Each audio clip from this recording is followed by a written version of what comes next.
Welcome back. Now another way to go live will be that you can go to this profile area. You're then going to click your Creator Studio.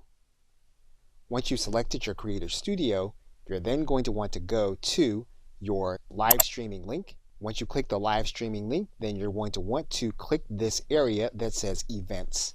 So you're going to notice the live event that we created here before. We're going to create the live event from here because it allows us to do something a little different than just going live from our desktop. What we're going to do is we're going to click this area that says New Live Event. We're then going to write in our title. We're then going to decide on when we want to go live with our broadcast. We're then going to write in our description and tags. We're going to decide on whether or not we're going to use the unlisted area or private or public. Now in this case, we're going to go ahead and do a private broadcast for the sake of this video only. And you'll notice here that we have a choice.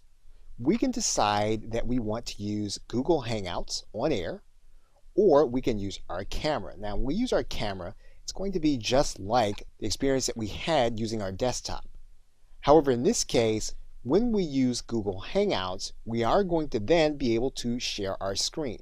So we're now going to click Create Event.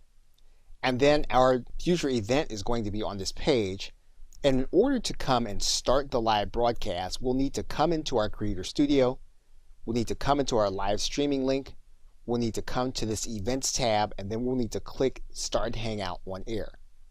Now before we end this video, we're going to go back and click this Edit button. And what we're going to do is we're going to take a look at the advanced settings. So we're going to click this link. And what you're going to notice is that you have some other options. You can decide to enable or disable the live chat. We can decide whether or not we're going to allow this video to be embedded.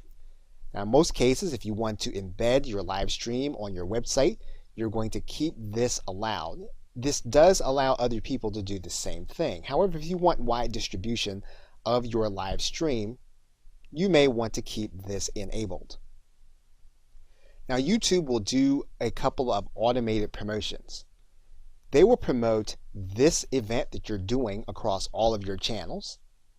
They'll also promote this event on your channel page when the event is live. So you can enable or disable those functions. So once again, you'll be able to enable or disable your age restriction.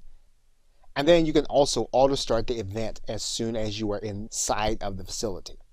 Now we're going to stop the video right here, and we're going to go over the right side settings, the control room, and the cards in the next video. Okay, so with that, thanks, and I'll see you in the next video.